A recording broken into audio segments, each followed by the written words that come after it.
Hey guys, it's Leah Buckles from Prestige Veteran Medical Consulting. I'm a U.S. Army veteran, physician assistant, and former compensation and pension examiner, CMP examiner for short. So today I want to come on and discuss herpes as it relates to VA disability. So herpes is a condition. Herpes simplex virus is a transmittable disease that many people in the United States suffer from. So it's a super sensitive topic. A lot of people are embarrassed by it or don't want to discuss it. But I think it's important to bring up here because it is something that you can be service connected for if you could show a relationship to your service. And many veterans are service connected for. So it may be something that people just are too embarrassed to talk about. But if it's related to your service, which we'll get into over the next few minutes, it may be something you would want to consider filing a claim for with the assistance of your accredited claims agent, VSO, or attorney if you have one, or whoever your legal representative is, right? And by the way, I always like to throw this out there. I am not a legal representative. I am a medical professional with experience in the military and as a CMP examiner, and I often assist veterans with medical opinions that accompany their VA disability case. Okay, so back to the herpes virus. So we're going to talk about herpes simplex. We're going to talk about the HSV 1 and 2, herpes simplex virus 1 and herpes simplex virus 2. Those are some of the more common strains. And basically, I'm over here on the CDC, Center for Disease Control's fact sheet about this. And they basically say that in 2018, the CDC estimated that there were about 572,000 new genital herpes infections in the United States among people aged 14 to 49. So it's super prevalent. So what's the difference between HSV, herpes simplex virus 1 and 2? So historically, HSV1 has been what's considered oral herpes, or basically cold sores, right? If you've had a cold sore, it's likely a part of that HSV virus strain, the first strain. And then HSV2 has typically been considered genital herpes. Now, as years have gone by, we've seen a lot of people that may have, it flip-flopped where they're showing that they have the HSV1 virus in their genital area and vice versa. There are reasons for that. I won't get too descriptive for it, but you can pass it through oral sex and different things like that.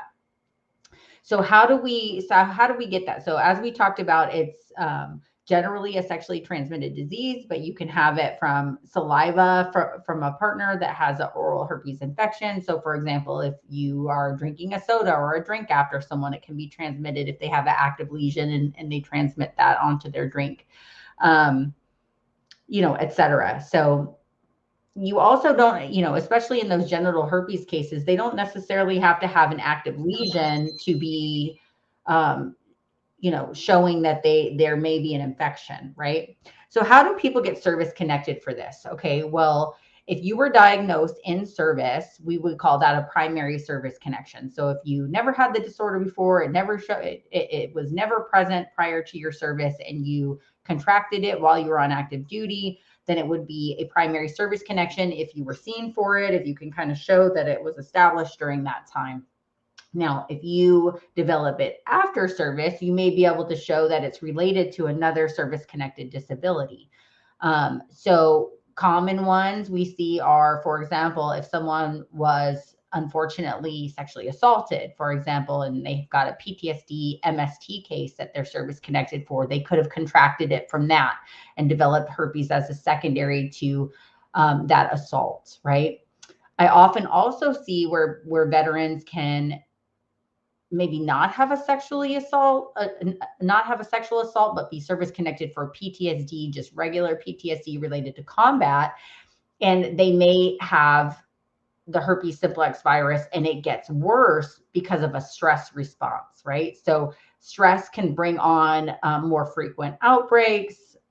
We may look at that as an aggravation or worsening of a pre-existing condition, or it may be tied in that way. So I'll throw out an article that I use for that one specifically. Hang on one second. Let's see. Okay. I've got a bunch of articles, but I'll just throw out one or two. So let's see. This one is called Stress wakes up sleeping herpes viruses, but how? That was published in Science Daily in February of 2016. That article is a pretty good one that shows how stress can relate to and worsen the condition. Also, again, I mentioned the genital herpes fact sheet that can be found on the Center for Disease Control. And that one talks about just the disease in general and what can worsen it. Herpes Simplex virus, last updated in May of 2020 from the World Health Organization, discusses that it's highly contagious and endemic throughout the world, and that it can spread. The first HSV1 can spread to HSV2, etc. Let's see if I've got another one that's specifically about stress. Let's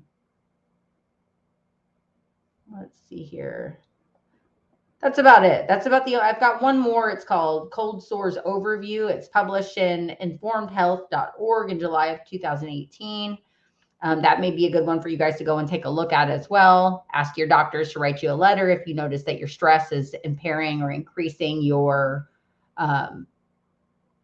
prevalence of having those outbreaks. So I hope this was helpful. I hope you guys are not afraid to just go for it and get service connected for it, or especially if you were diagnosed in service. There's tons of people that are diagnosed and treated in service. And if that's the case, then, it's pretty straightforward. So I hope this was helpful. Please leave some comments if you've got any questions, and I'll talk to you guys soon.